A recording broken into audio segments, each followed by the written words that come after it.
Muito bem, gente. Programa no ponto dessa semana vai ser daqueles para aqueles que estão preocupados um pouco com a saúde, que estão a fim de dar uma mexida no seu cardápio, nos seus hábitos alimentares. Sempre é bom a gente ter uma dica, de repente vocês vão encontrar aqui ingredientes que vocês gostem e que podem ser usados de maneira diferente. Se fizerem um tipo de alimentação desse, de vez em quando, assim, uma vez por semana ou duas, talvez dá uma limpeza aí, que depois dá para carregar na costela assada no domingo. Mas eu vou perguntar para a moça aqui, essa moça que está do meu lado aqui, essa moça bonita aqui, eu vou apresentar porque ela é neta do meu cunhado, do Leonardo Lois, o nome dela é Ana, e ela esteve aqui há uns anos atrás, que ela tinha recém-aprendido, toda empolgada com o cupcake, porque ela vendia na escola, ela era menina do... Naquela época eu tinha aqui uns 14, 15 anos, né? Acho que uns 15 anos. Agora está velha, vocês estão vendo que ela está coroa já, né? Já faz tempo. E aí, a avó dela cozinhava muito bem, né? A avó dela Deus levou, mas continua junto com o vô ali aguentando. Todo dia firme e forte. Não deixa ele sozinho, não. Ele é gente muito boa. Neta do Leonardo Lois. E ela sempre, desde menina, ela sempre foi focada em alimentação, né? Incentivada pela avó. E hoje, ela continua. Então, cumpriste o que prometeste. Ias entrar para uma faculdade de nutrição e estás cursando faculdade de nutrição. Estou cursando, vou para o 3º ano de faculdade, graças a Deus. E o que tu estás, assim, em contato na faculdade, com as novidades, com o que os professores colocam, as experiências que são passadas? Tem te surpreendido com muita coisa ali? Bastante, assim, porque é comum, vamos supor, tu vê uma dieta numa revista e aí todo mundo começa a fazer aquela dieta. Então, é uma coisa assim que, um apanhado geral, assim, que eu posso dizer da nutrição, é que cada um tem um corpo e a gente tem que entender isso. Cada um tem um organismo. Reage de sua maneira diferente. De maneira diferente. Então, o que faz bem para ti pode não fazer bem para mim. Então, é sempre aconselhável, antes de começar uma dieta, a gente procurar um nutricionista, fazer exames, né?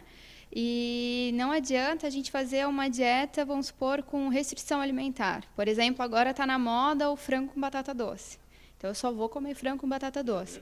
Mas será que nesse frango com batata doce tem toda a energia que eu preciso para o meu dia a dia? Tem todas as vitaminas, todos os sais minerais que eu preciso? Será que eu não vou passar mal me alimentando, fazendo essa restrição alimentar? Então, são perguntas que a gente tem que fazer. A gente não tem que pensar no nosso bem-estar hoje. A gente tem que pensar que a gente está construindo uma casa que a gente vai levar para o resto da vida, né? Que é o nosso corpo. Porque o organismo ele se adapta, né? Ele é extremamente adaptável em alimentação, né? Tanto que essa história de glúten, do lactose, tudo isso é uma coisa muito recente. Eu me lembro que se nós jogarmos para trás de 20 anos, praticamente nos falavam, né? As crianças ficavam doentes e não sabiam, ninguém sabia o que era ser celíaco, ninguém sabia o que o cara rejeitava lactose, o outro o glúten, e tudo isso é uma coisa praticamente recente, em termos de constar em rótulos, essas coisas. E eu tenho visto também, que vocês devem conversar na escola isso, que a preocupação é que as pessoas, via de regra, que tu falaste, não fazem os exames. Então, quando descobrirem que aquela sua criança, ela teve... Por que ela tem aquele problema? Por que ela tem isso, por que tem aquilo? E insiste, vai no médico, dá remédio, passa, cura, daqui a pouco acontece outra vez. E aí, quando ela está grande, aí descobre-se que ela tem alergia, né, à lactose, ela é sensível a glúten e uma série de coisas. E isso nesse aprendizado, por exemplo, para ser uma profissional depois de nutrição, desculpe, qual é a grande batida que os professores dão assim, para vocês? Que caminho tomar? Como orientar o pessoal? Como orientar dos perigos e os benefícios que a alimentação traz? Então, onde é que eu posso começar?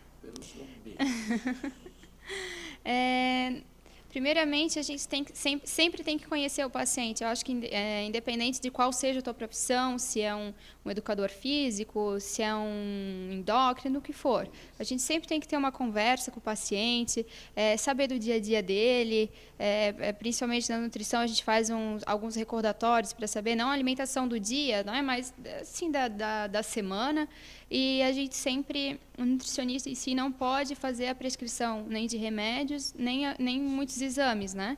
Mas assim, a gente tem que analisar como é que está a taxa de glicose, tem que analisar colesterol. Enfim, a gente tem que conhecer mesmo o paciente para fazer uma dieta. A gente não pode simplesmente uma conversa de 15 minutos, porque ele simplesmente quer perder peso, então vamos lá, vamos tirar um carboidrato. Não é assim, a gente tem que sempre, primeiramente, ter a calma, conversar e conhecer o paciente. Esse é a principal... É o principal objetivo, né? Tem que fazer isso. Até porque a gente ouve falar assim, que qualquer dieta, ela tem que seguir, tem que ter acompanhado exercícios físicos da gente, coisa que o amigo aqui não faz. Porque, seja qual for a dieta, todas têm que ter caloria, todas têm que passar energia para o corpo, que é o nosso combustível, né? E se você não gasta ele, você vai engordar, seja com o que for. Só se passa fome, daí pode morrer de inanição. Lógico. Não deixa de ser um cálculo matemático, né? Todo alimento tem energia, tem as calorias que a gente diz. Mas não é que esse alimento tem tanto de caloria, eu não vou comer. Mas a gente tem que ver que nessas calorias, proteínas também tem calorias, sais minerais, vitaminas também tem seu peso calórico. Então a gente não pode simplesmente olhar o alimento, por exemplo, até a tapioca que agora está em alta, porque a tapioca em si ela é calórica. Mas quais são os benefícios dela? A gente tem que aprender a olhar.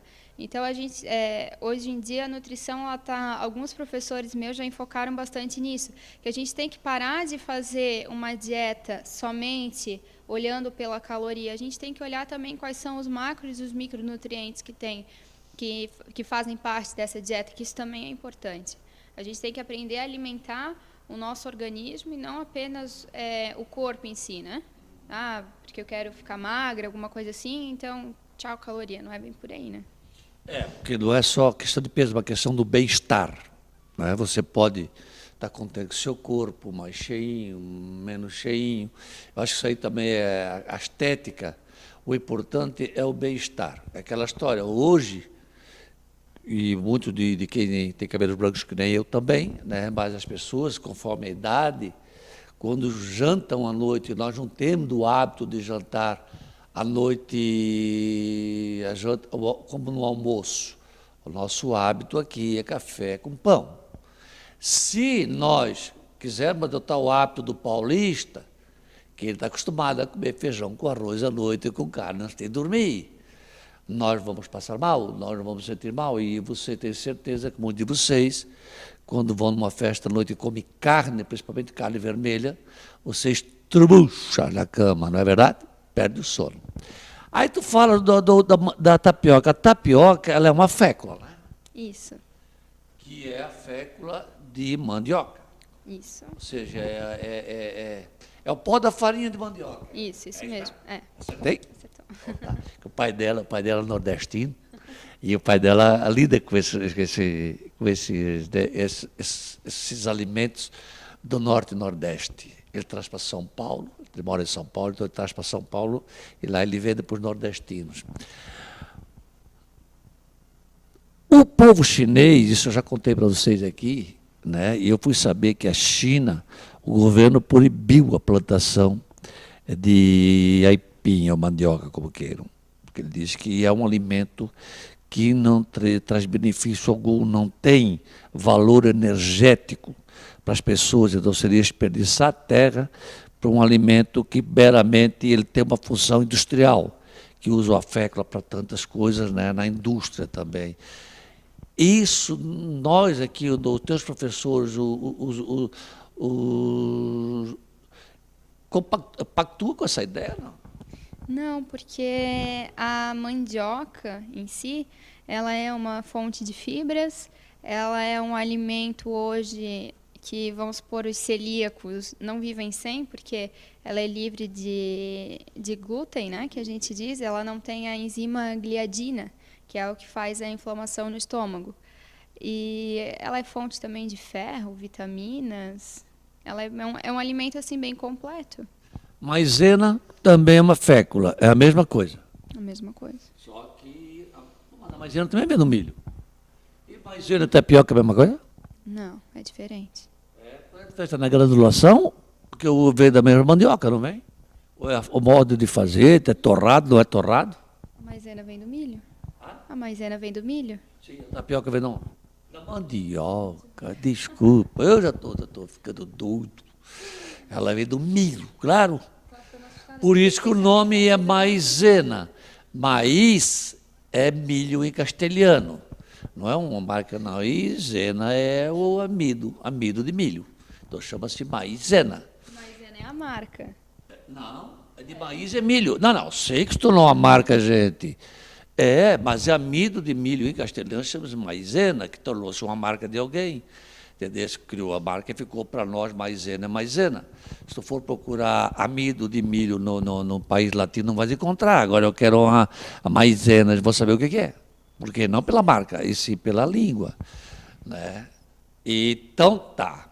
Diante disso, essas receitas que tu vai apresentar hoje aqui para nós são receitas que, via de regra, salvo honrosas exceções, ou como desonrosas, como queira, se estiver doente, elas não fazem mal a ninguém. Não só tem a trazer benefício. Isso. A maioria delas são livre de glúten e de lactose. Algumas eu vou colocar um pouquinho de lactose, mas aí fica a critério de quem está em casa colocar ou não, né? Aí vai avisando. Aqui, por exemplo, nós temos uma série de informações que ela trouxe aqui, ó. É para não esquecer, mas é verdade, a gente tem que fazer. Nós podíamos fazer um monte de besteira, a Renata mostrava de lá para nós, mas para quê? Coentro. O que tu tens a falar do coentro? Que ninguém come, que ninguém gosta. Eu gosto, mas a maioria não gosta, tanto que você não encontra nem para comprar, a não ser o coentro em pó, né? Não, eu encontrei no mercado o coentro para moer.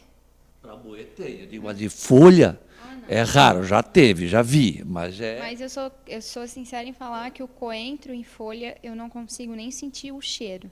Eu adoro.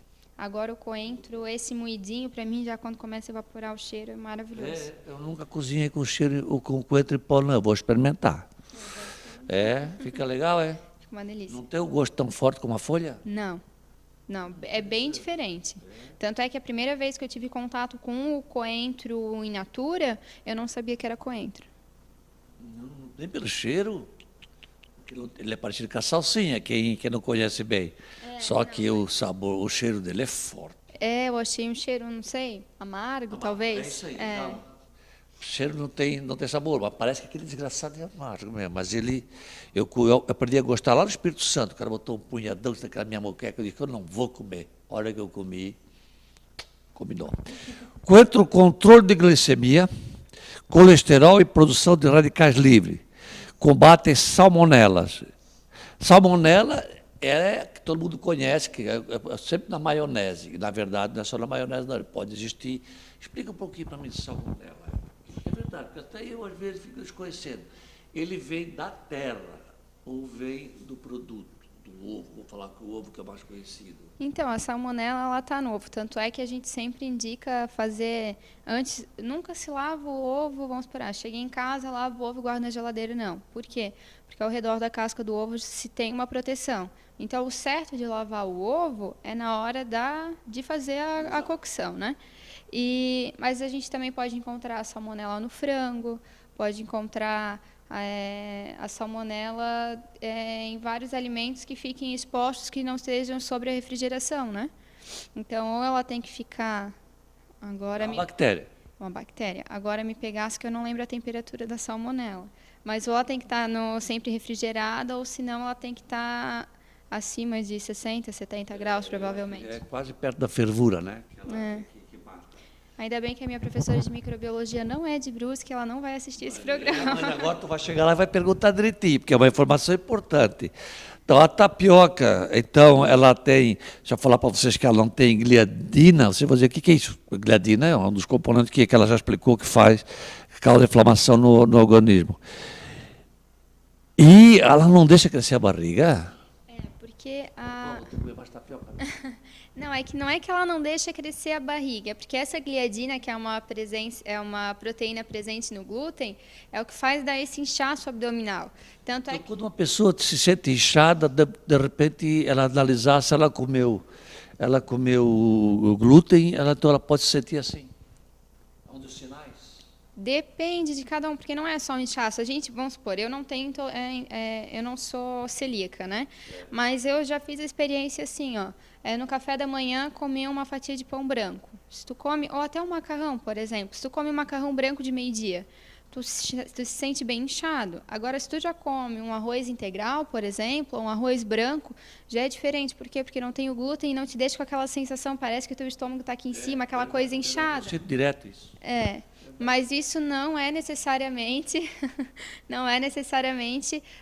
um sintoma de celíaco. O celíaco geralmente dá bastante flatulência, disenteria. Flatulência, para quem não sabe o que é? É aquele barulhinho assim, ó. 18 vezes por dia o ser humano flatula. Dizem que tem que ser, né? Afinal de contas, são gases que são produzidos com o alimento, ele tem que ser expulso. Então tá, Ana, vamos começar ali, depois a gente vai conversando um pouco, conforme vai usando os ingredientes, aí a gente dá uma faladinha. Tu vais começar aqui ou por aqui? Aqui. Então conta para mim, o que tu tens aí de ingrediente? Então aqui eu tenho 3 xícaras de polvilho doce. Polvilho doce, tá. O polvilho já é feito da mandioca da também. mandioca também, claro. Isso. E o polvilho, é o polvilho que eu queria perguntar se é a mesma coisa do que a tapioca.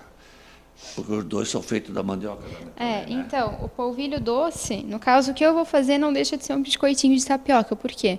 A tapioca em si, ela já está hidratada, já passou por todos os processos. Certo. O polvilho doce, eu vou hidratar ele, transformando ele na tapioca. Certo. E o polvilho que eu já vi fazer, aí eles secam assim, eles peneiram, né? Num pano, a farinha de mandioca, e fica aquela aguinha branca, que depois que ela seca, aí ela vira o polvilho. Isso. Depois tem a araruta também, que faz também igual, só que daí com um outro tubérculo que é a araruta. Aí eu já não sei. Tu conhece a araruta, né? Não, a araruta. Não, mas tu já viste fazer? Biscoitinho. Não. Aqui no sul nosso, aqui na região do que vai para o Rio Grande do Sul, naquelas praias tudo ali, tem grande plantação, eles são grandes produtores de araruta. Não sabia. Então vamos lá. Aqui eu tenho 3 xícaras então de polvilho doce. Aí aqui eu vou pegar. E o polvilho doce encontra fácil.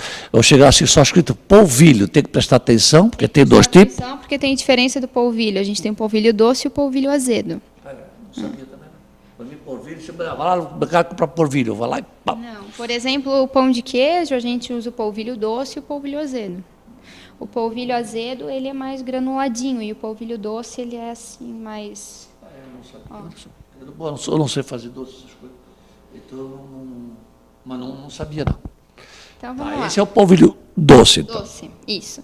Aí aqui eu tenho 150 ml de água, que eu vou misturar. Aí agora é tudo a gosto. Eu vou fazer mais salgadinho, porque eu acredito que vocês preferem mais, né? Mais gosto. Então, assim, esse biscoitinho aqui pode ser consumido por diabéticos, pode ser consumido por celíacos, por intolerantes à lactose. Quem tem pressão alta, melhor colocar um pouquinho menos de sal, né? Então, aqui na água eu misturei sal. Aqui dentro eu tenho coentro e tenho pimenta do reino. colocar um pouquinho aqui e um pouquinho. Tem uma mistura dos dois já dentro do moedor. Isso, já misturei os dois aqui. Eu gosto dele bem temperado. Porque o coentro é uma baguinha dura, né? A gente vê que ela solta a casquinha Mas dela ali, cheiro. porque... É diferente, bem diferente do... Mas a bananesca caso de cheirar pertinho assim, com esse poderoso aqui, a pimenta, ela ressalta mais. E eu vou colocar Mas orégano. é gostoso. Tanto orégano dentro da água, quanto aqui. Bom, o orégano eu gosto de colocar bastante, porque essa torradinha ela vai ficar uma torrada bem neutra. Então não tem problema a gente abusar do tempero. Então, a gente dá uma misturadinha. Aqui também. Agora a gente vai literalmente com a mão na massa. Eu tenho que hidratar esse polvilho aqui. Então eu coloco um pouco de água. Tem que ir misturando. É uma boa pedida para quem tem criança em casa. E ainda mais se a criança é intolerante. É uma brincadeira legal. Qual é um dos principais sinais que as mães podem sentir? Porque às vezes não aparece no nascimento, que a mãe amamenta há muito tempo, né? E o leite materno é extremamente milagroso, né? Ele não faz mal para ninguém. Como é que uma mãe começa, o primeiro sinal que ela pode olhar? Eu vou dar uma olhadinha que esse meu filho pode ter suscetível, ele pode ser suscetível à lactose. Uma dor de barriga. Se reclamar de muita cólica, mãe, estou com dor de Bastante barriga, cólica. e isso coincidir com por ter recém tomado leite, ou TOD, alguma coisa nesse sentido. Porque muita coisa hoje tem lactose. É difícil a gente ingerir algum alimento assim que não tenha, principalmente porque hoje, vamos supor, a nossa alimentação é muito na rua, é muito alimento industrializado. Então, às vezes, a lactose está até, camuflada no meio disso tudo, né? Então, uma dor de barriga... Mas, em termos gerais, assim, ela está mesmo assim, pão, queijo... Não, o celíaco do pão não, aí é do trigo, como é que é? É celíaco, né? É o do queijo, é a lactose, desculpe. Isso. E todos os dois dão o mesmo sinal, dão dor de barriga em quem tem Porque rejeição. ataca bastante o intestino, né? Esse é o celíaco, principalmente, é muito mais forte o intestino. Mas, no caso da lactose, também, assim, acaba dando também desinteria. Acho que eu vou botar devagarinho. Não, tá bom já. Já chegou no ponto? Já. Porque ele não pode ficar isso aqui, ó. Essa pedra. Assim. Eu tenho Não que... pode ter brilho. Não, não como pode se ter tiver brilho. água em cima. Ele tem que ficar sequinho. Mas é um negócio duro de mexer, não é um negócio fácil. Pois é, ele vai sugando. Então tá, deixa ela trabalhar na massa com calma e quando você assiste os comerciais, quando nós voltarmos, essa massa vai estar do jeito que ela gosta, tá? Então vamos dar uma chamadinha nos comerciais, né? Um abraço aos nossos patrocinadores de sempre, o Ademir Pereira, a Uvel, a Fischer, são empresas que estão conosco já tanto tempo, né, e que sempre tem uma novidade para mostrar para vocês. É uma questão de entrar em contato com essas empresas e vocês vão ser bem atendidos, porque eu não tenho qualquer um que venha ser patrocinador aqui, não, só tem de primeira classe. Volta um minutinho, pessoal.